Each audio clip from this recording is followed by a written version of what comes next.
Assalamualaikum warahmatullahi wabarakatuh.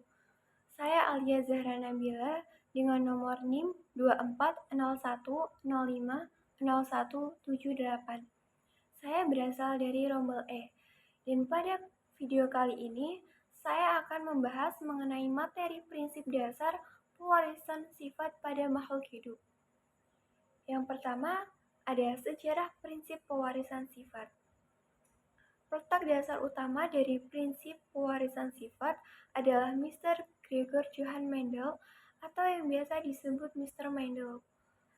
Mr. Mendel ini melakukan penelitian dengan menggunakan kacang polong.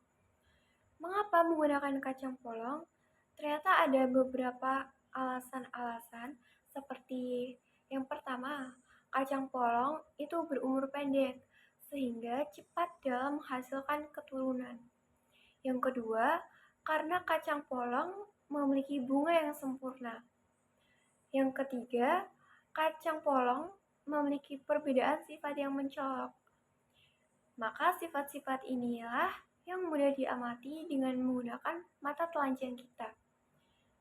Sifat-sifat yang mencolok ini apa saja?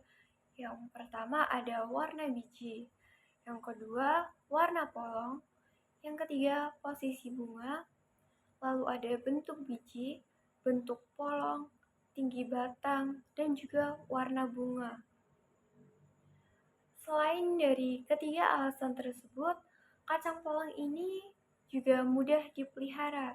Itulah yang menjadikan kacang polong dijadikan sebagai penelitian Mr. Mendel. Selanjutnya ada istilah dalam pewarisan sifat.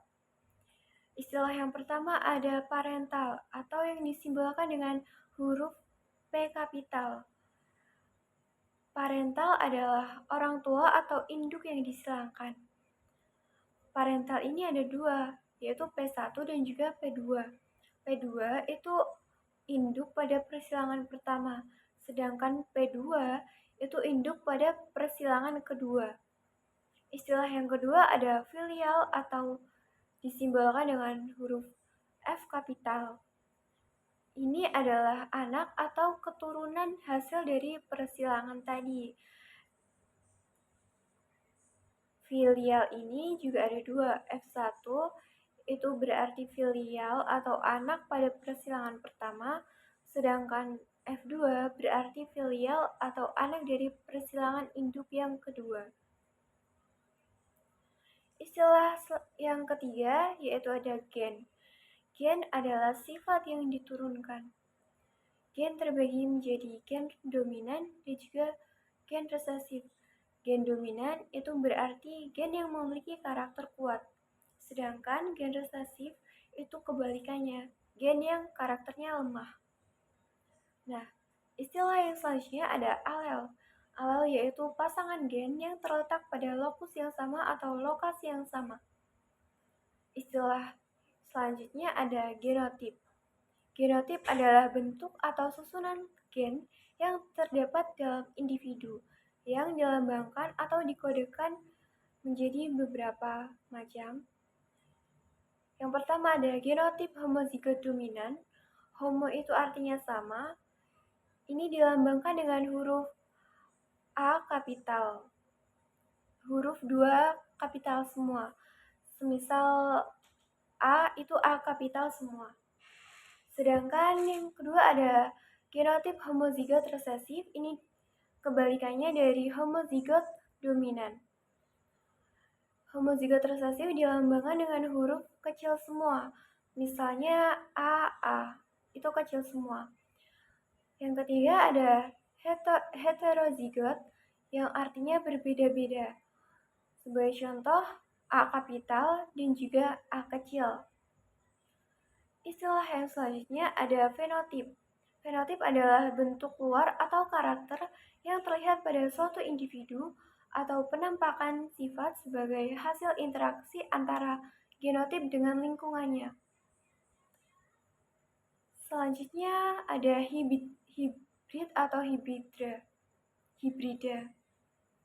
yakni perkawinan dua individu dengan sifat yang berbeda. Hibrid atau hibridra ini terbagi menjadi dua, yaitu monohibrid. Mono artinya satu, ini berarti perkawinan atau persilangan antara dua individu yang memiliki satu sifat yang berbeda. Yang kedua ada dihibrid. Di itu artinya dua, maka dihibrid itu berarti perkawinan atau persilangan antara dua individu yang memiliki dua sifat beda. Selanjutnya ada prinsip pewarisan sifat. Prinsip pewarisan sifat yang pertama adalah hukum Mendel 1 yang dijelaskan dengan persilangan monohibrida. Sedangkan prinsip yang kedua ada hukum Mendel 2 yang dijelaskan dengan persilangan dihibrida.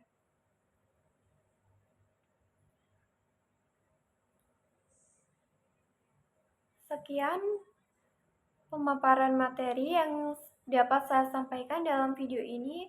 Semoga bermanfaat. Wassalamualaikum warahmatullahi wabarakatuh.